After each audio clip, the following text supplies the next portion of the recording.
thank the sharks for their kindness, the doctor and his pets set off once more on their journey home in the swift ship with the red sails.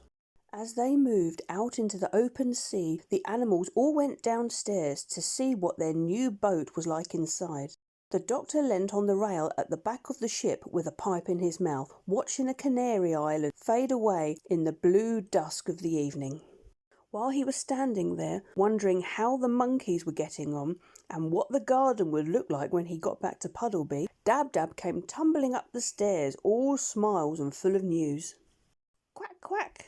Doctor," she cried, "this ship of the pirates is simply beautiful, absolutely. The beds downstairs are made of primrose silk with hundreds of big pillows and cushions. There are thick, soft carpets on the floors, the dishes are made of silver, and there are all sorts of good things to eat and drink.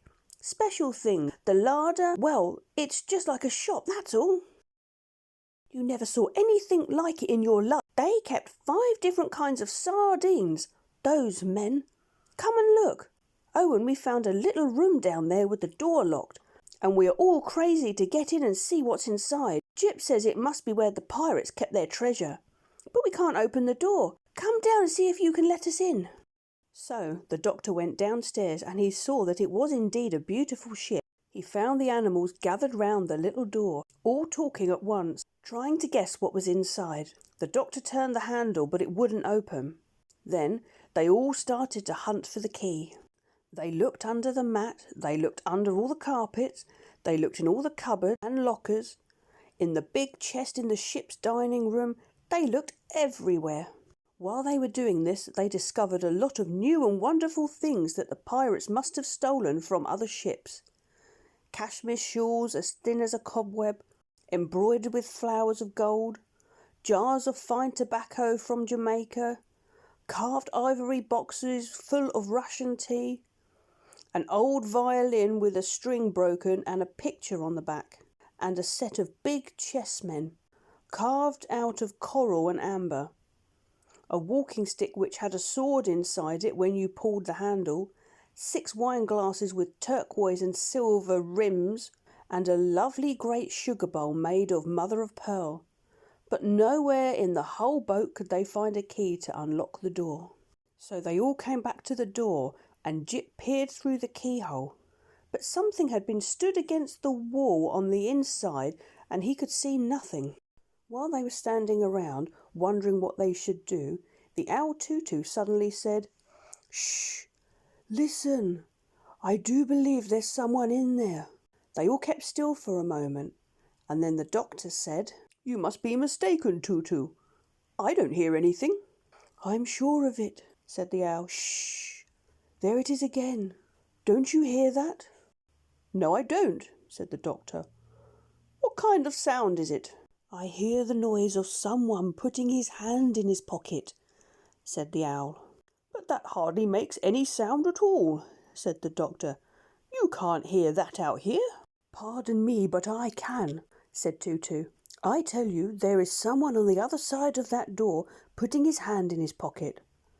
Almost everything makes some noise, if your ears are only sharp enough to catch it.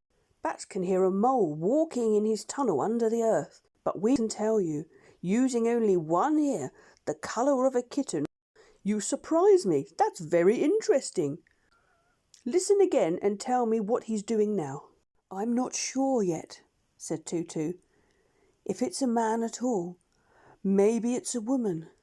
Lift me up and let me listen at the keyhole and I'll soon tell you." So the doctor lifted up the owl and held him close to the lock of the door. After a moment, Tutu said, "Now he's rubbing his face with his left hand. It's a small hand and a small face. It might be a woman, no. Now he pushes his hair back off his forehead. It's a man, all right." "Women sometimes do that," said the doctor. "True," said the owl. "But when they do, their long hair makes quite a different sound. Shh! Make that fidgety pig keep still. Now all hold your breath a moment so I can listen well.